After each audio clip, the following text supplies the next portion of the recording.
Okay, good day everyone. Well, I'm in a bit of an insomniac mode in the early hours of this particular morning, so I figured what better time to kick off a binge watch of the Netflix Wednesday series.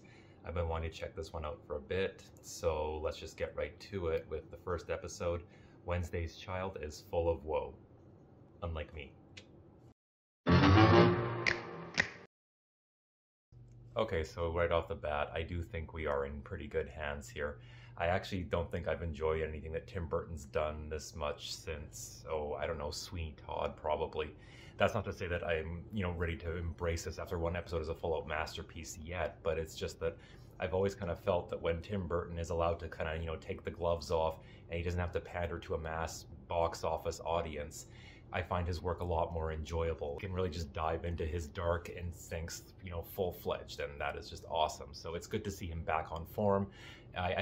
I'll admit, I had almost kind of written him off, but it looks like he still has some gas left in the tank, so that's cool. And the casting is also spot on for the most part. Between this and X, I think that Jenna Ortega is having a very good year, and she's a good Wednesday. I really like her here. She has the same sort of dark sensibility, but she doesn't have that same sort of snark that Christina Ricci brought to the role. Again, that's not a knock on Christina Ricci's Wednesday, it's different. For all the outrageous things that you see and hear Jenna Ortega's Wednesday do, she's committing to the part very earnestly, and that's a nice change. I'm not sure about Luis Guzman as Gomez. He's fine, but maybe this is just a personal bias, but for me, he is kind of in the shadow of Raul Julia. And I mean, there's probably not much you can do about that. Maybe that doesn't even really count as a criticism, I don't know.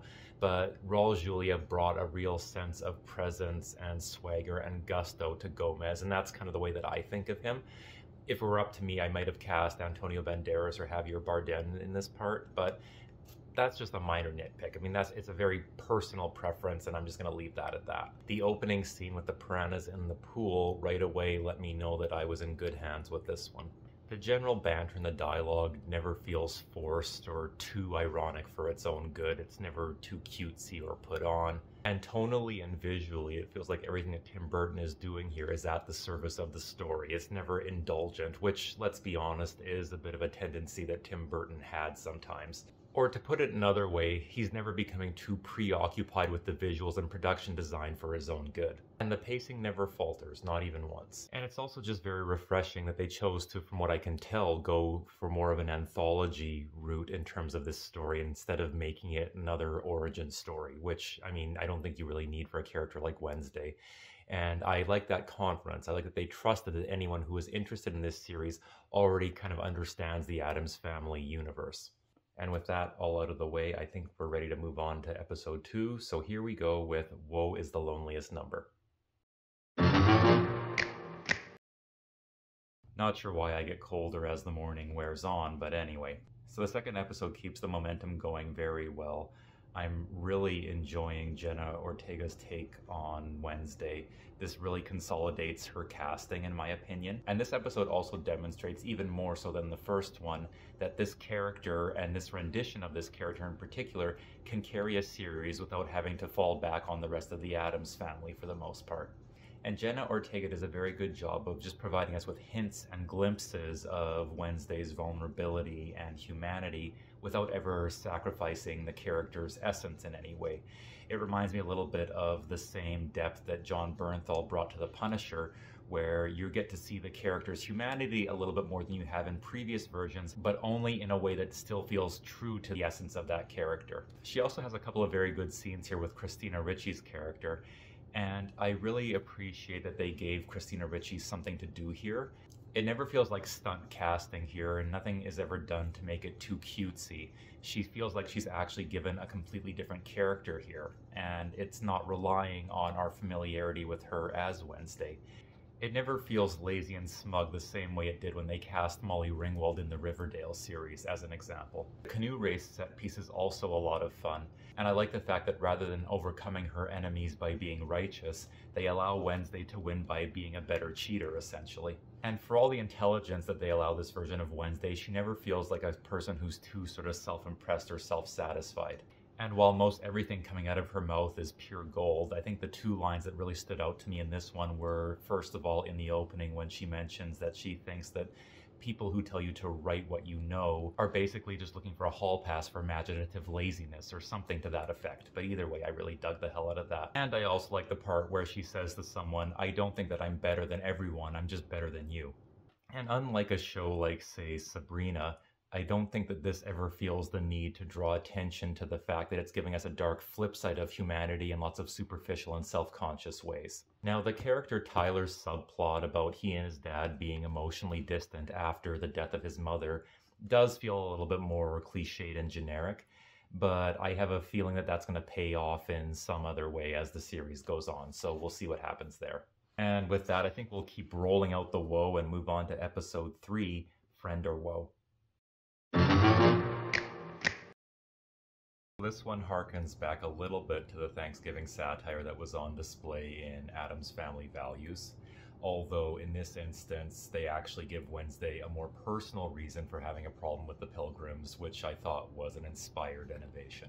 And that strand of the plot in this episode is tied up with a nice little bit of poetic justice when the statue is set ablaze and the face starts to melt, and that feels like an appropriately scathing and haunting image. I thought that was awesome. I continue to also be very impressed by how this show allows all its characters to be human, whether they are outcasts or not. For example, as one character even points out to Wednesday, her psychic visions still don't give her the whole story or even necessarily an unbiased depiction of the story. And the way that one character meets a very simple but sad and, under the circumstances, believable fate through his own Medusa complex backs that theme up even more. And on a more immediate level, it's one of those things that I look at and I go, like, why haven't I seen a scene like this with a character like that in anything before? It seems like the sort of thing that could very easily happen if you were sort of cursed or empowered in that way, depending on how you want to look at it. And I furthermore really appreciated the nuance in the conversation that Weems has with Wednesday near the end of the episode, when Wednesday points out that it's not good to use history as a means of perpetuating lies and glossing over the truth. She's not wrong. But when Weems counters that celebrations like this are also an opportunity to try and spread awareness and create a more morally sound society, she's not wrong either. So it's not just as simple and one-sided as having Wednesday be the one person who's special in a sea full of conformist idiots or something like that. But again, more than anything else, I just really appreciated how this episode kind of hammered home that having supernatural powers does not necessarily make someone superhuman.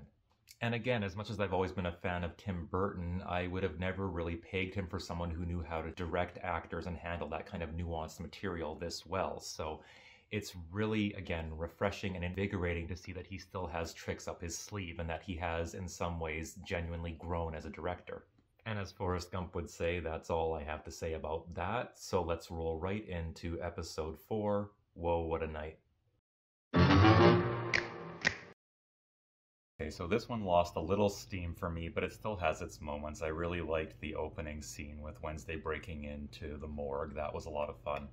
I also really loved the dance choreography that they gave her at the Raven. I guarantee you there's already young girls in the act of memorizing those dance moves. Elsewhere, I thought the love triangle kind of bogged things down a bit. I mean, just in general, romance has never really been Tim Burton's strong suit, and this unfortunately is not the exception to that rule.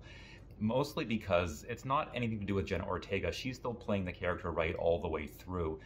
It's just that given that she never really showed any real interest in either of these guys, it seems weird that they would both get so jumped up about her not returning their feelings just kind of out of the blue. It just kind of felt like it was forced and something that they thought had to be there because that's the kind of thing that happens at a high school dance or a school dance of any kind in these things. I mean, to be perfectly fair, it might sort of be the point that the guys are being pushy because guys just kind of are pushy and insecure at that age. I mean, based on my own experiences from what I can remember being their age, that probably tracks. But it still just ultimately kind of felt like it was there to pad on to the runtime of the episode. I also think that the prank that was pulled on these kids at the dance was kind of a missed opportunity, if only because it's the sort of prank that you could very easily turn on its head, given that most of these characters are ghoulish in nature in some form. you would think that it would make them all ecstatic, and Wednesday wouldn't be the only one who would have an ironic reaction to a shower of blood, especially given that there are vampires in the mix. But on the plus side again, I did like the conversation that takes place between Bianca and Wednesday when they both acknowledge that the other has some qualities that they wish they had. I thought that that was nice, and it was done in a realistic way that didn't feel too forced or schmaltzy, which is more than can be said for her interactions with both of the guys, Xavier and Tyler, in this episode. And I would also feel bad if I got to the halfway mark without acknowledging Emma Myers' performance as Enid, because I think she's very enjoyable. She's plucky and sensitive and attractive and, likably naive. It's the sort of part that had this been made, I don't know, even 5 or 7 years earlier, might have gone to Haley Steinfeld. It's a pretty thankless role, but she manages to make it stand out. And with that, I think we'll move on to episode 5, You Reap What You Owe. Okay, so this is neither the worst of the series so far, nor the best. I mean, I was very curious to see how things would go once we were done with Tim Burton's first 4 episodes. This one is directed by Ganja Montero. Again, I apologize if I am butchering that. But they do seem to be less tonally plugged into the Addams Family spirit than Tim Burton was. I noticed that right away, especially in the way that this seems to be a little less sort of self-aware. And it also falls back on some of the, what you might call Addams Family cliches at this point. Like, compared to previous episodes, there's a lot of jokes in this one that fall back on the whole I'm miserable and isn't that wonderful thing. They ram that home a bit too hard here. It's family weekend at Nevermore and you get to meet some of the other kids' parents, and they seem to have the usual sort of stock cliched issues with their parents.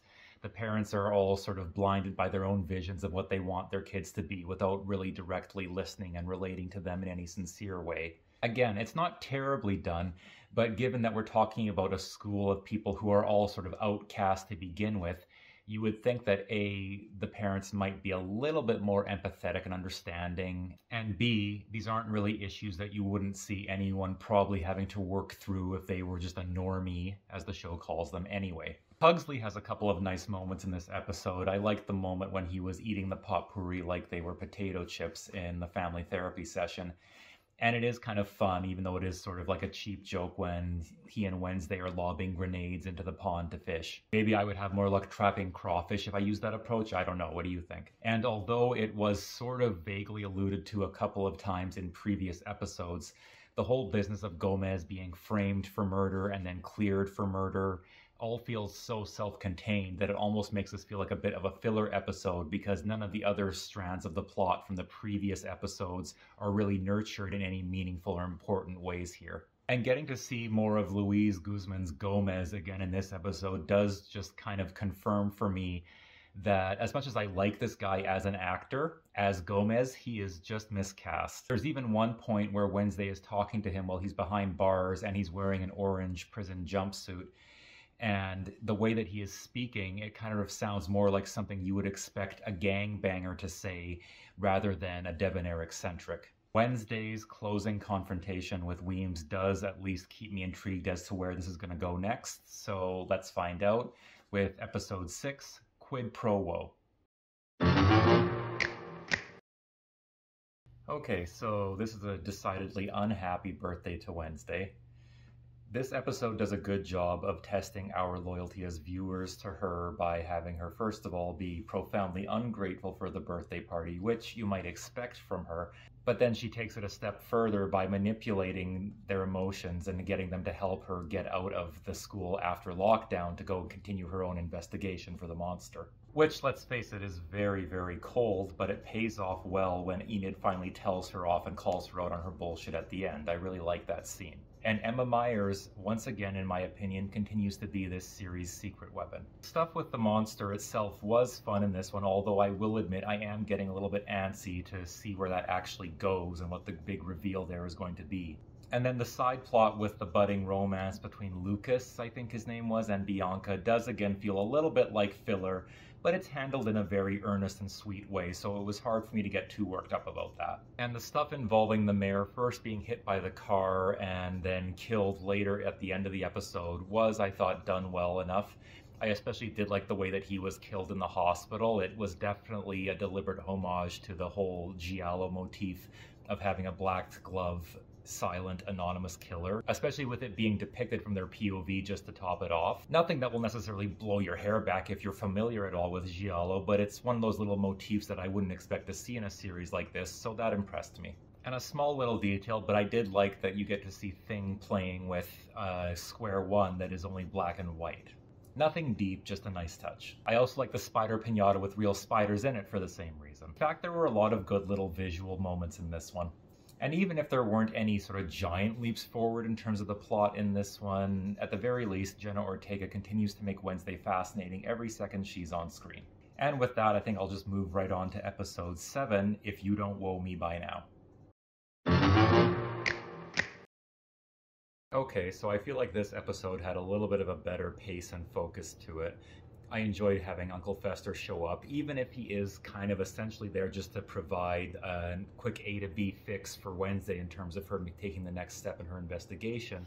The performance is still very good. I don't recognize this particular actor. If you do, or you know what else he's done, please feel free to fill me in the comments down there. I like that he wasn't trying to do just a Christopher Lloyd Fester impression or anything like that. And the moment when he uses his electricity to basically be a makeshift defibrillator for reviving Thing was pretty cute.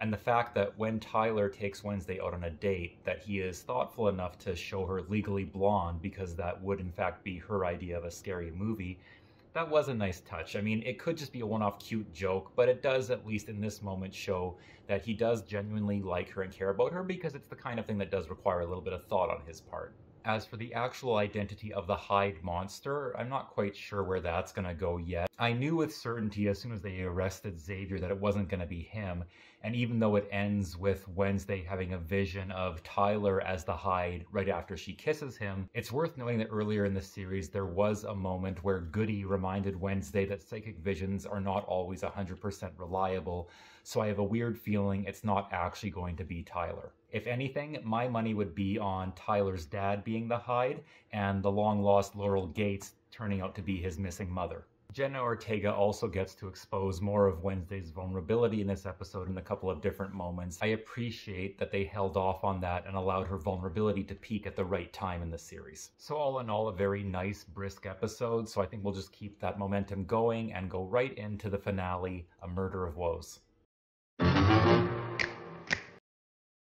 Okay, so it's a good thing I wasn't actually betting money, because I would have lost. Yep, Tyler is in fact the Hyde, and Laurel Gates is not his mother, but Marilyn Thornhill, Christina Ricci's character. So, there you go. What can I say? Still maybe not the world's biggest shock. I mean, generally speaking, whenever you have an otherwise innocuous character in a series or a film, especially one played by a prominent A-list actress or actor, chances are they're going to turn out to have greater significance than they appear. Once again, like the previous episode, director James Marshall keeps the pace up pretty well here. I will say that even though it was overall a satisfying enough conclusion, I was sort of hoping for something that was a little bit more clever than a big fight to the finish. Whether it's the fight between Tyler and Enid in the forest, or between Wednesday and her friends and Crackstone at the school.